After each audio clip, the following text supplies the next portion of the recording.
अस्सलाम वालेकुम। Drama serial Humraaz की आने वाली साथ बहुत दिलचस्प होती जा रही है। साइम जो अब सारा के घर की काम वाली को अपने साथ मिला लेता है, वो उसे भारी रकम देता है और कहता है कि उसकी सास को उसके खिलाफ करने के लिए हर वक्त कुछ ना कुछ बातें करती रहा करो। वो काम वाली सारा के खिलाफ हर वक्त ऐसी बातें करती रहती है कि सारा की सास के दिल में उसके लिए नफरत पैदा हो जाती है। दूसरी तरफ अहमद की बहन को देखने के लिए कुछ लोग आते हैं। जब वो सारा को देखते हैं तो साथ ही सारा के बारे में सवाल करना शुरू कर देते हैं। ये बात अहमद को बिल्कुल पसंद नहीं आती और वो उनसे कहता है कि आप यहाँ पे जिस काम के लिए आए हैं आप वो काम करें, अगर आपको यहाँ पे इंटरेस्ट नहीं है तो आप यहाँ से जा सकते हैं। इस बात का अहमद की मामा को बड़ा गुस्सा आता है कि अब इसकी वजह से मेरी बेटी के रिश्ता भी कहीं नहीं होगा।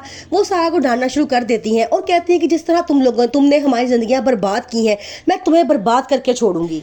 साइम के दोस्त भी अब बहुत परेशान होते हैं। वो उसे कहते हैं कि तुम अब आगे क्या करने वाले हो, तुम अपने आप को कोई नुकसान मत पहुंचा लेना। लेकिन साइम अब एक प्लान करके बैठ गया है और कहता है कि वो प्लान मैंने किसी को भी नहीं बताना कि मैं अब आगे क्या करने वाला हूँ, क्योंकि तुम सब मुझे रोक देते हो। अब ये प्लान मैं खुद करूंगा और सारा को ऐसा नुकसान पहुंचाऊंगा कि वो याद रखेगी। सारा जिधर जाता है साइम वहां पहुंच जाता है। ये तरीका उसको ज़हनी तौर पर टॉर्चर करने के लिए वो इस्तेमाल करता है ताकि सारा ज़हनी तौर पर सबके सामने मरीज बन जाए। सारा एक पार्टी में जाती है, साइम वहां पे पहुंच जाता है। जब सारा वहां पे साइम को देखती है तो वो बहुत डर जाती है और वहां से भाग जाती है। साइम उसका पीछा करता है। सारा बहुत डरी हुई जब घर आती है तो उसकी मामा कहती है कि क्या हुआ है, तो वो बताती है कि मैंने फराज को देखा है। उसकी मामा कहती है तुमने क्यों उसको सर पे सवार कर दिया है। कोई भी उसकी बात मानने को तैयार नहीं होता कि सारा किस कंडीशन से गुजर रही है। अब तो अहमद भी खिंचा खिंचा रहना शुरू हो चुका है। वो उसे कहता है कि क्या तुम हर वक्त डरे सहमी रहती हो, कुछ नहीं होता, मैं तुम्हारे साथ हूँ। लेकिन सारा हर वक्त जब फराज को अपने इर्द गिर्द देखती है तो वो बहुत खौफजदा हो जाती है।